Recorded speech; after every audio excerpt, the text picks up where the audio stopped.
대부분의 사람들은 이 사실을 알지 못하지만 전 세계적으로 기록된 식용씨앗 품종은 정확히 3297가지입니다. 산에서 재배되는 고대 곡물부터 외딴 마을에서 사용되는 작은 약용씨앗, 대학 연구실에서 조용히 연구되는 고단백 씨앗에 이르기까지 다양합니다.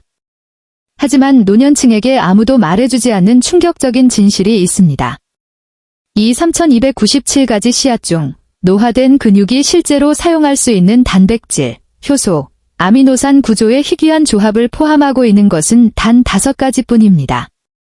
70세 이후에는 근육이 일반적인 단백질의 저항성을 갖게 되는데 이를 별표 동화작용 저항성, 에너발릭 리지스턴스, 별표이라고 합니다. 이는 계란, 닭고기, 생선 또는 분말을 섭취하더라도 신체가 해당 단백질을 실제 근육으로 전환하는데 어려움을 겪는다는 의미입니다. 그래서 많은 노년층이 무엇을 먹든 다리가 여전히 가늘고 균형 감각이 불안정하며 근력이 계속 떨어진다고 말하는 것입니다. 하지만 이 5가지 씨앗은 다르게 작용합니다. 현미경으로 노년층의 근섬유를 측정한 연구원들은 이 씨앗들이 근육 단백질 합성, 발 안정성, 다리 탄력을 얼마나 빠르게 증가시키는지 보고 깜짝 놀랐습니다. 그들은 비교 대상에서 계란이 우위를 차지할 것이라고 예상했습니다. 하지만 결과는 정반대로 이 씨앗들이 노년층에서 계란보다 훨씬 더 나은 성과를 보였습니다.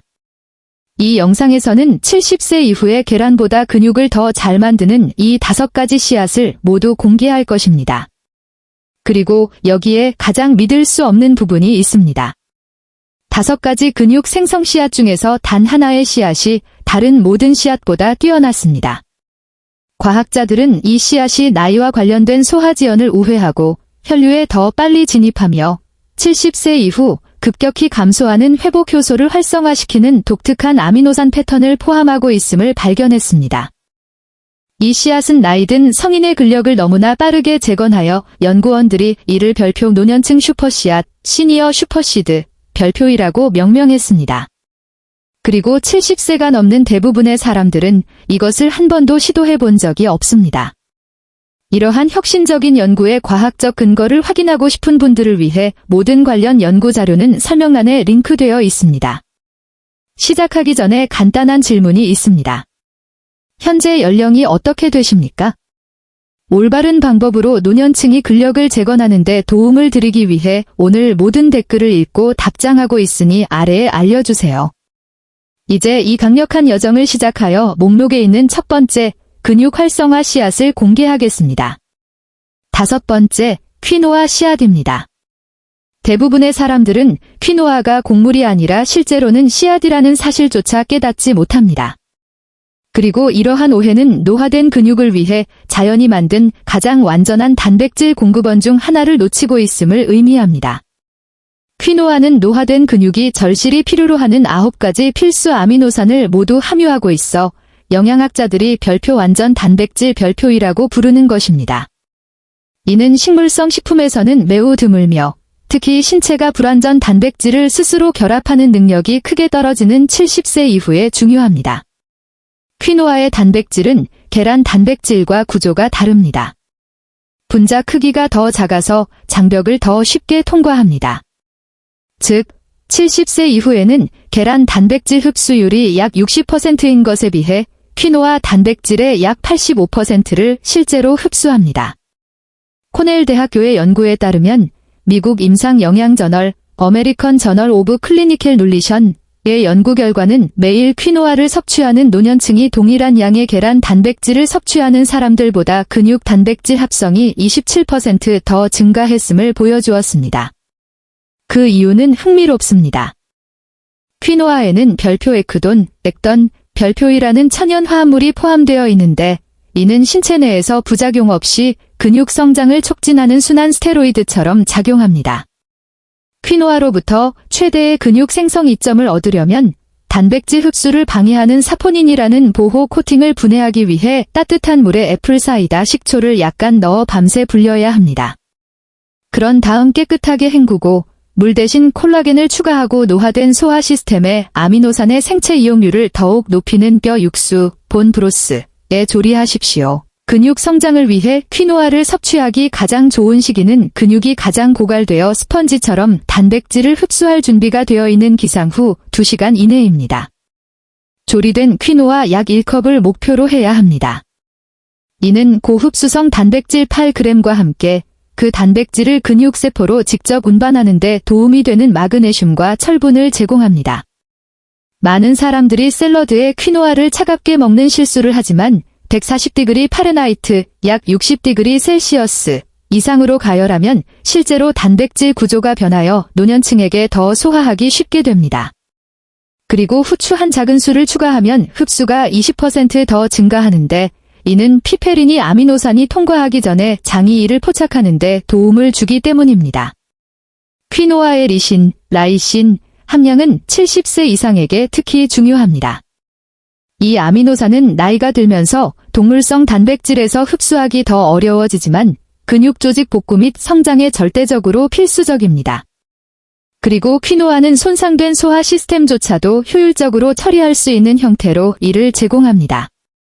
퀴노아가 수천 년 동안 주식이었던 페루의 연구는 퀴노아를 정기적으로 섭취하는 노년층이 90대까지 근육량을 유지하는 반면 주로 동물성 단백질을 섭취하는 유사한 인구는 65세부터 일반적인 연령 관련 근육 손실을 보인다는 것을 보여줍니다.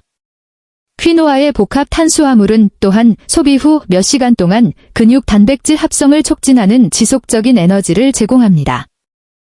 이는 인슐린 저항성을 유발하여 실제로 근육 성장을 억제하는 단순 탄수화물에서 얻는 급격한 증가와 급락과는 다릅니다. 하지만 단백질 밀도가 2배이고 비밀 호르몬 부스터가 포함된 다음 씨앗에 대해 들을 때까지 기다리십시오. 계속하기 전에 이 영상이 지금까지 좋았다면 좋아요 버튼을 누르는 것을 잊지 마세요.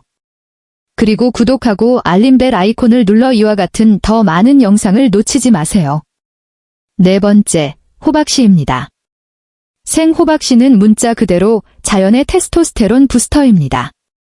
그리고 테스토스테론은 70세 이후 근육 생성을 위한 마스터 호르몬이므로 이 작은 녹색 에너지 덩어리가 어떤 의사도 알려주지 않은 근육 생성 여정에 빠진 고리일 수 있습니다. 호박씨 1온스에는 9g의 단백질이 포함되어 있습니다. 하지만 이들을 특별하게 만드는 것은 이것입니다. 이들은 70세 이후 급락하여 약물 개입 없이는 근육 생성을 불가능하게 만드는 테스토스테론과 성장 호르몬을 생산하는 데 필요한 정확한 비율의 아연, 마그네슘, 철분으로 가득 차 있습니다. 독일 연구원들은 매일 호박씨를 단 3테이블스푼만 섭취한 70세 이상 남성이 8주 만에 자유 테스토스테론 수치가 23% 증가했으며 식단이나 운동 루틴에 다른 변화 없이 근육량이 비례하여 증가했다는 것을 발견했습니다. 이는 일반적으로 위험한 호르몬 대체 요법이 필요한 결과입니다. 호박씨의 단백질은 트리토판과 아르기닌이 특히 풍부하며 대부분의 계란에는 거의 포함되어 있지 않은 두 가지 아미노산입니다. 그리고 이 특정 아미노산들은 깊은 수면 중에 뇌하수체가 더 많은 성장 호르몬을 방출하도록 유발합니다. 이 시간은 근육이 실제로 회복하고 이전보다 더 강해지는 시간입니다. 하지만 아무도 이야기하지 않는 비법이 있습니다. 생호박씨에는 단백질 소화를 방해하는 효소 억제제가 포함되어 있습니다. 따라서 이 억제제를 비활성화하고 그렇지 않으면 완전히 낭비될 근육 생성 잠재력을 완전히 발휘하려면 300°C 파렌하이트 약 150°C 에서 15분 동안 굽거나 소금물에 10시간 동안 불려야 합니다.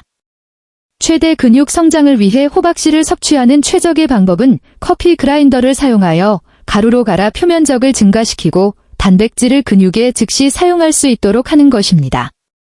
그런 다음 이 가루 2테이블스푼을 아침 오트밀이나 요거트에 혈당을 조절하고 단백질이 근육을 만드는 대신 에너지로 낭비되는 것을 방지하는 계피 1티스푼과 함께 섞으십시오. 호박씨는 아연 성분이 칼슘 흡수를 방해할 수 있으므로 섭취 타이밍이 매우 중요합니다. 따라서 유제품과 함께 절대 섭취하지 마십시오. 대신 영양소의 최대 흡수를 보장하기 위해 아침 일찍 공복에 섭취하거나 칼슘이 풍부한 음식으로부터 최소 2시간 떨어진 오후 간식으로 섭취하십시오. 호박씨의 마그네슘은 또한 혈관을 이완시켜 근육으로의 혈류를 개선하고 성장에 필요한 곳에 더 많은 영양소를 전달합니다. 이것이 많은 보디빌더들이 지속적인 동화작용 지원을 위해 식사 사이에 몰래 호박씨를 간식으로 먹는 이유입니다. 오스트리아 연구에 따르면 호박씨에서 발견되는 특정 유형의 비타민 E인 감마토코페롤이 근육 조직의 염증을 최대 40%까지 줄여 더 빠른 회복과 더 잦은 훈련 세션을 가능하게 합니다. 이는 회복 능력이 나이가 들면서 자연스럽게 감소할 때 근육량을 유지하는 데 중요합니다. 호박씨의 피토스테롤은 또한 테스토스테론이 DHT, 전립선 문제 및 탈모를 유발하는 호르몬로 전환되는 것을 차단하는 데 도움을 줍니다. 즉, 전립선 건강을 동시에 보호하면서 근육 생성을 위해 더 많은 자유 테스토스테론을 유지하게 됩니다. 세 번째 씨앗에 대비하십시오. 이 다음 씨앗은 지구상의 어떤 고기보다 온스당 더 많은 단백질과 전문 운동선수들이 당신이 알기를 원하지 않는 비밀을 포함하고 있습니다. 별표 세 번째, 햄프시드즈, 별표입니다. 햄프시드는 보디빌딩 세계에서 가장 잘 지켜진 비밀로 3테이블스푼당 무려 10g의 완전 단백질을 함유하고 있습니다. 이는 소고기, 닭고기 또는 생선보다 더 높은 단백질 밀도이며 독특한 분자 구조로 인해 노화된 신체가 어떤 것보다도 더 잘 흡수합니다. 햄프시드의 단백질은 별표 65% 에데스틴, 디데스틴, 별표로 혈장 내 단백질과 거의 동일한 희귀 단백질입니다. 이는 신체가 이를 즉시 인식하고 종종 노년층에게 실패하는 동물성 단백질에 필요한 복잡한 소화 과정 없이 근육으로 바로 전달한다는 의미입니다. 노년층을 연구한 캐나다 연구원들은 햄프 단백질이 12주 동안 유청 단백질보다 근육 두께를 35% 더 증가시켰다는 것을 발견했습니다. 그리고 참가자들은 햄프시드 섭취를 시작한 지 며칠 만에 더 강하고 활력이 넘치는 느낌을 보고했으며 일부는 관절염 약물 복용량까지 줄였습니다. 70세 이후 근육 생성을 위해 햄프시드를 정말 예외적으로 만드는 것은 오메가-6대 오메가-3 지방산의 완벽한 3:1 비율입니다. 이는 노년층의 근육 성장을 방해하는 만성염증을 줄이는 동시에 일반적으로 나이가 들면서 감소하는 IGF-1과 같은 근육 생성 호르몬의 생산을 촉진합니다. 햄프시드의 감마리놀렌산은 특히 중요합니다. 이는 근육 성장과 회복을 조절하는 프로스타글란딘이라는 호르몬 유사 물질로 직접 전환됩니다. 이는 70세 이후 신체가 자연적으로 생산하기 위해 애쓰는 것으로 본질적으로 당신에게 수십 년 더 젊은 사람의 회복 능력을 돌려주는 것입니다. 햄프시드의 근육 생성 능력을 극대화하려면 열이 섬세한 지방산을 파괴하고 단백질을 변성시키기 때문에 절대 100°C 파레나이트 약 38°C 이상으로 가열하지 마십시오. 대신 스무디에 생으로 추가하거나 샐러드에 뿌리거나 조리 후 식힌 오트밀에 섞어 최적의 영양소 보존을 위해 섭취하십시오.